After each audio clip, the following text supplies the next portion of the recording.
Hello everyone, welcome to my new video. और Mediterranean sea से जो कुछ दिनों पहले आशीर्वाद आया था पानी के रूप में, जो बरसात हुई नदर्न पार्ट ऑफ इंडिया में, उसने यहाँ का टेम्परेचर काफ़ी ज़्यादा कम कर दिया था।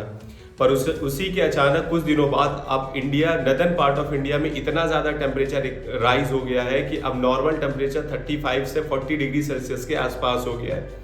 इसका सबसे बड़ा रीज़न क्या है? तो सबसे बड़ा रीज़न है हीट वेव।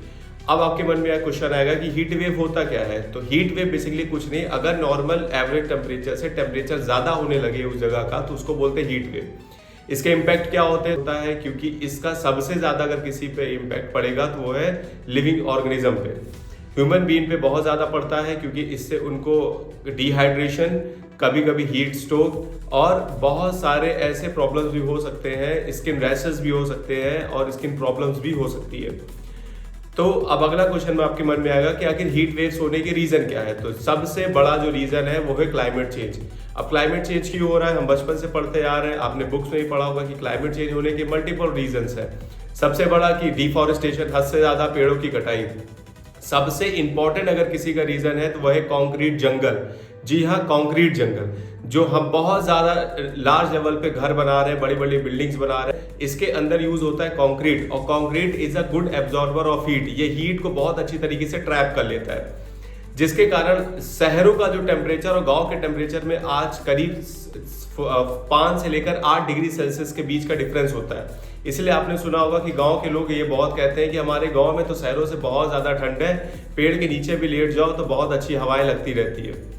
इसके बाद अगला आते हैं कि क्या इसका एग्रीकल्चर पे कोई इम्पैक्ट पड़ता है? तो बिल्कुल पड़ता है, क्योंकि जो वीट वगैरह का प्रोडक्शन होता है उसमें काफ़ी ज़्यादा कमी आ जाती है, क्योंकि इतनी ज़्यादा गर्मी में प्रोडक्शन अच्छी तरीके से नहीं हो पाता।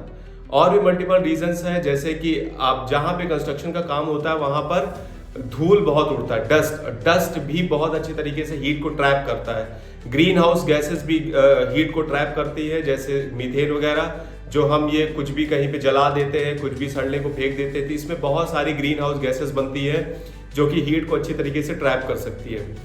बचे किससे? बचने कैसे जाए? तो बचने का तरीका सिंपल है कि आप अपने घर में अगर पॉसिबल है तो दिन के टाइम घर में रहिए। अगर आप बाहर निकलते हैं तो अपने पूरे बॉडी को कवर करके प्रॉपर फुल स्लीव्स के शर्ट, ग्लव्स वगैरह पहन कर निकले।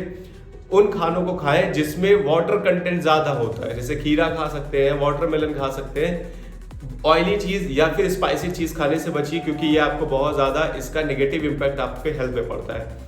तो मैं जाते जाते एक ही बात बोलूंगा कि अब कहूंगा कि गर्मी अब एक मौसम नहीं है, अब ये एक चेतावनी हो गई है। अपने आप को बच के रहिए, और जैसे ही आप सुनिए कि गर्मी आ रहा है तो अपने कूलर वगैरह का सर्विसिंग करवा लीजिए, क्योंकि जिस हिसाब से गर्मी पड़ रहा है वो दिन नहीं कि अब हर घर में हर एक जगह पर आपको एसी देखने को मिलेगा। Thank you.